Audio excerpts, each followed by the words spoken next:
Alright, so we're trying to do a pocket operation. Well, it's not even pocket operation. Pocket screw operation, which is just a slope tool path, and we want to reference from this line, and I'll show you how to do it.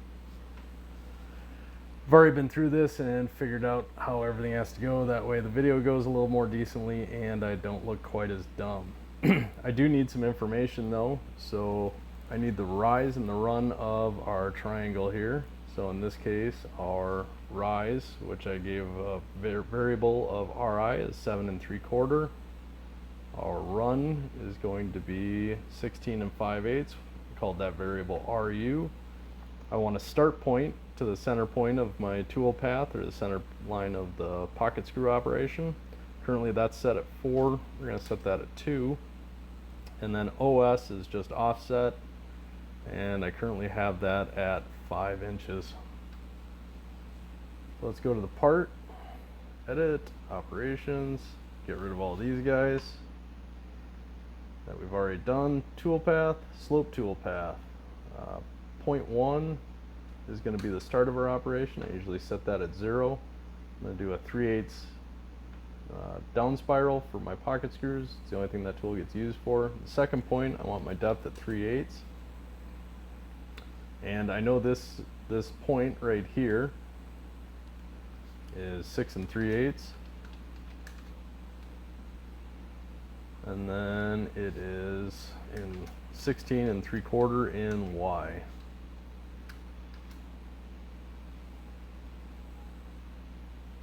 So we've got that. Let's get our 1 inch spacing on that. So on X, that's going to be minus 1 times I for inches times the sine of the angle.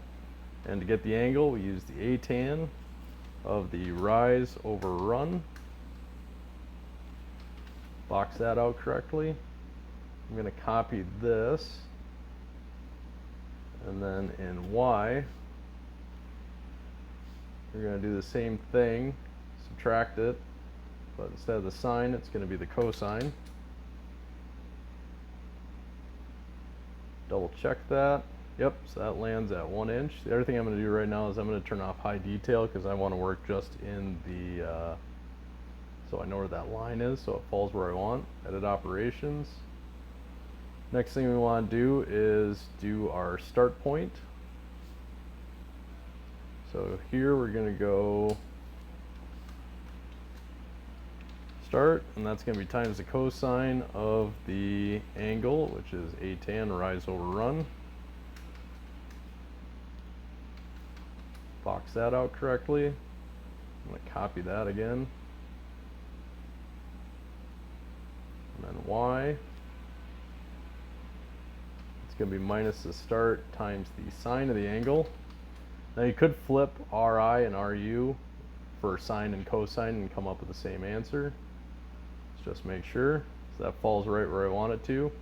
The next thing I want to put in this formula is our offset, because when we copy the operation, we don't want to add anything extra to it. So for that, we are going to want to add our offset, which is OS, and that's going to be the same thing as times the it's going to be the same thing as our start. So actually, let's just do that. That's easier.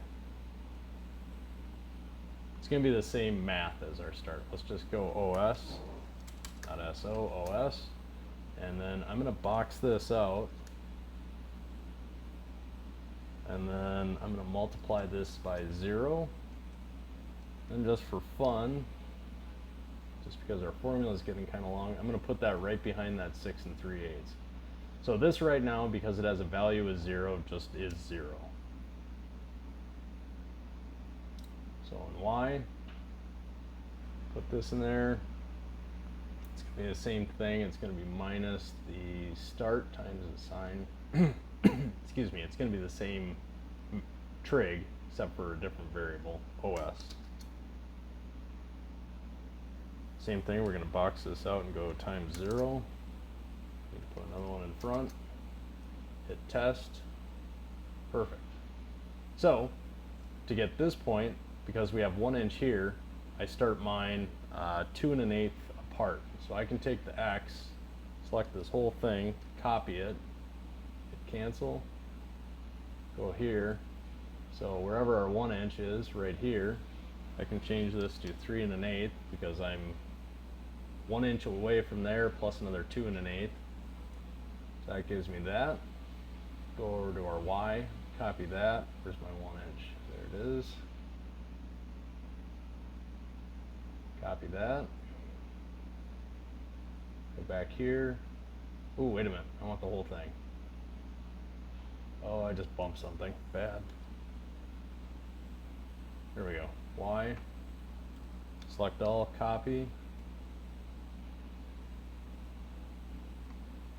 Where's my 1 inch? Right there. I'm going to change that to 3 1/8. There we go. Now we got that. Let's double check and make sure it works. That's falling right where I want it to. Go to parameters. Oh, well, right now. Let's double check and make sure that works correctly. That does work correctly. Parts, edit.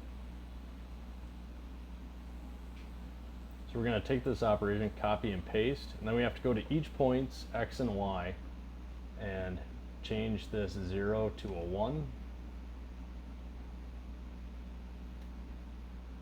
Go to point 2.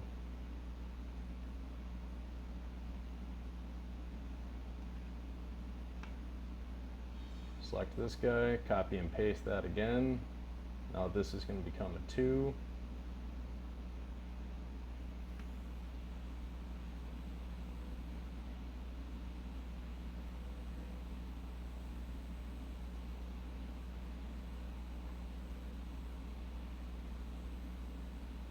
This will become a 3.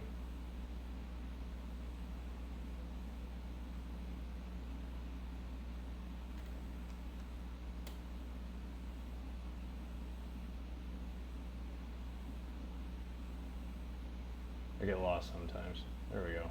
It's also stupid hard to talk and think at the same time. Alright, there's all our bits and pieces. Should have 5 inches in between these, which we do. Go back to our variable, change this to, I don't know, 3 inches. Whatever you want your spacing to be, and then copy and film to get them to all work. Hope that helps you out. Good luck. Trigonometry, algebra, and geometry is good stuff to know for any software.